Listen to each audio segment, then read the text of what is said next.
what is karma? Before we go to karma, that means then we have to go to another concept, which is, do you believe in God? To believe in karma, first we need to believe in a just God. That means I need to believe in a God and the chap is just. Right? Only then the whole foundation of karma theory can be applicable. But every religion, Bismillah al-Rahman al-Rahim. Okay, everyone is basically leading to there is a God and he is just. An atheist, if he comes and tells me, I think your theory of karma is crap, I will say, you're an atheist, I completely agree with you, because if I was an atheist, the karma theory is crap. Completely. But if you're not an atheist, if you do believe there is some power somewhere, I don't think that power can be unjust. And if that power is unjust, I don't want that God. Okay? Okay. So now we have a God, the poor guy is just. Okay? Then follows the laws of karma. The laws of karma are very clear. When we started off from the great fire as a spark, we had 100% free will, zero karma, right? We were clean, In our journey with the use of free will, the ramifications of our free will started to grow. Karma is the ramifications of your free will. So I came with 100% free will, and slowly with the use of free will, my ramifications started increasing. Some people have a 50% free will and ramification. Some have 20% free will, 80% just karmic, or what we would say living via destiny. So those things are going to vary. But eventually the law of karma is, as you sow, thou shalt reap. Depending on your journey in life, depending on how much quota of free will is left, will decide your question that when I meet a man, am I starting a new association or is it karma? Now that nobody can answer. It all depends on what is the ratio of your free will and what you have to go through the ramification. Another thing is, we may, let us assume, have no free will in creating further stuff. But we have a free will of how to go through our karma, which is going to either create further karma or really wash out your present one.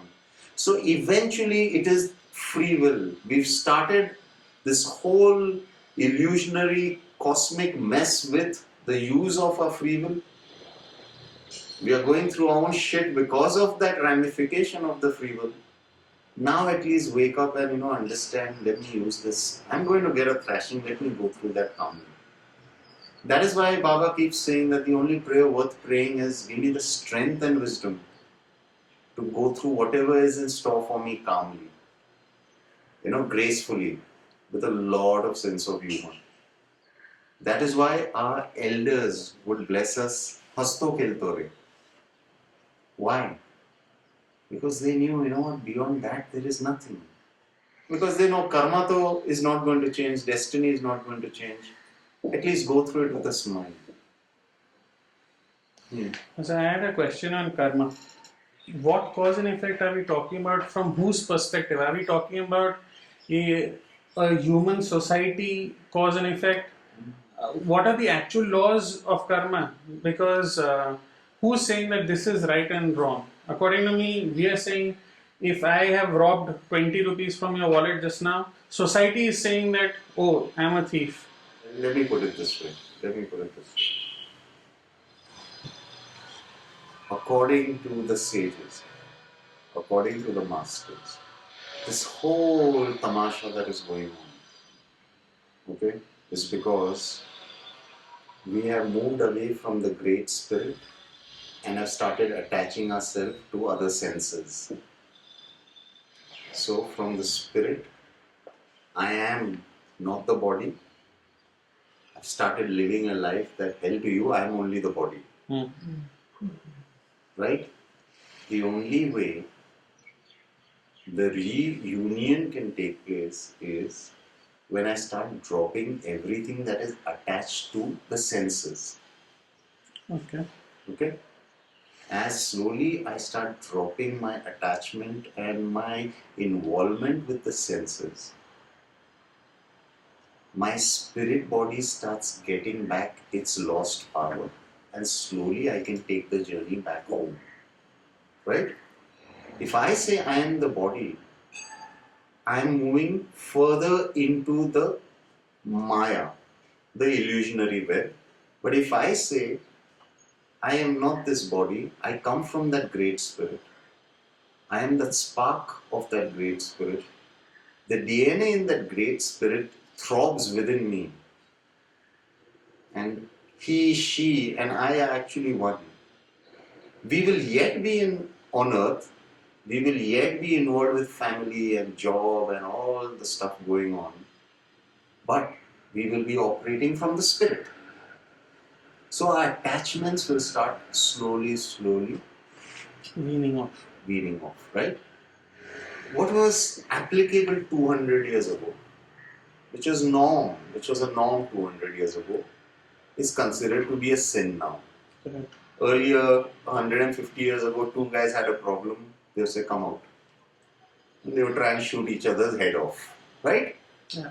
And so the world at large would continue having their cup of tea and watching this whole, gun battle taking place. And their only concern was where to bury that guy. One guy would be buried, right? Now try it. Now you can't. Yeah. Osho says something very nice. There are a few things that he said are nice. One of the things that I've liked is conscious.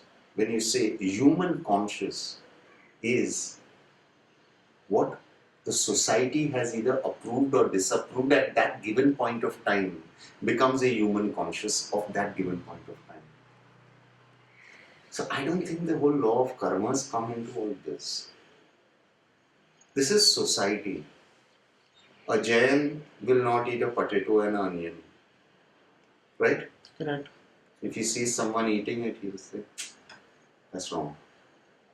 A Hindu might eat chicken and fish, but will not touch cow. A Muslim will not touch pig, will touch cow. Christians and Zoroastrians will eat anything that is walking on the surface of the earth.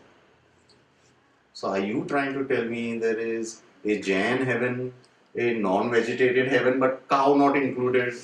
I don't think so, right? You can't have so many heavens depending on diet. But if you see, diet is damn important in most religions. कैसा हिंदू है गाय खाता है हाँ तू मुसलमान हो ही नहीं सकता तू सुअर खाता है That means the poor guy's entire spirituality has been, what? Because you are indulging in this diet, means you're finished. What I'm trying to tell you is that these are man-made laws. Your custom, your upbringing, your DNA has, indulged in a particular lifestyle which is imprinted in your DNA also. I'll tell you another thing. I know so many Zoroastrians. Okay? I know so many Christians who, since they have been 6 months old, have spat out any non-vegetarian stuff put in their mouth. That is when you say you're carrying a very strong, imprint from the past. And that individual can only carry it if that individual in the past also has lived a life operating from the spirit rather than the body. Right. If you have operated from the body, you will let the body take over. DNA, upbringing, blah, blah, blah, blah, blah. What the mother has been having, you'll allow all that to take over because you're operating from that. But if you're operating from the spirit, in your real DNA, the memory bank is there. Okay, no, you know what? I'm not going to indulge in all this. Children of thieves and politicians who are really good human beings. Everybody else is a crook. That one person, Even the father is scratching his head. Okay, hospital mein kuch, there was some mix-up, right? Why? Where did that come from? It comes from the spiritual DNA. It cannot come from the genetic DNA. Genetic DNA will pull you. Even if you're a veg in your past lifetimes, the genetic DNA will make you a non-veg in this lifetime. You're operating from the body. But when you're operating from the spirit, you are dancing to a different tune. Okay? So when you say this is a sin, for whom is it a sin? In which era was it a sin? You need to ask yourself. You know, every religion has similarities and then they go completely, crazy with certain rigidness. What Jains are rigid about, Zoroastrian is not rigid about. Now, who's wrong? Either one entire community is going into hell for sure. Right or wrong? So I don't believe sin comes from there. I believe sin, the very word, I don't know what it means. I don't know its meaning. But I do believe that when you operate away from the Great Spirit, you are moving away from the Great Spirit. Darkness is bound to come about. Like in the Fakir, Baba tells Rudra that the night does not fall because the sun has moved away. Night comes about is because the earth, that particular part of the earth is shown as back to the sun.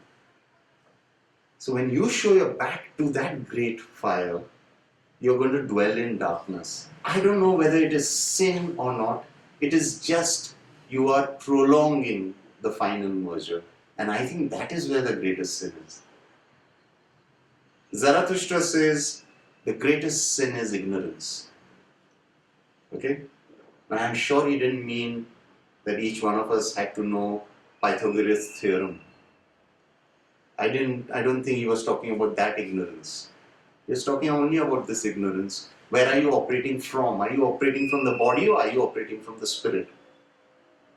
And all sins, the so-called sins, have come about from the ruling class, depending on where they stood with that particular emotion. So if a king wanted an particular, maybe a depraved emotion within him to be acceptable, he made it acceptable. Society then didn't consider it to be a sin. If you are born in the remotest part of a jungle in Africa, your God is going to be dark-skinned. 100%. Okay? If you are born in Antarctica, your God is going to be fair-skinned with all the fur cap and everything involved. Yeah, we have not even seen God. We are going 10 steps ahead and talking about sin. God himself or herself is one's own reality.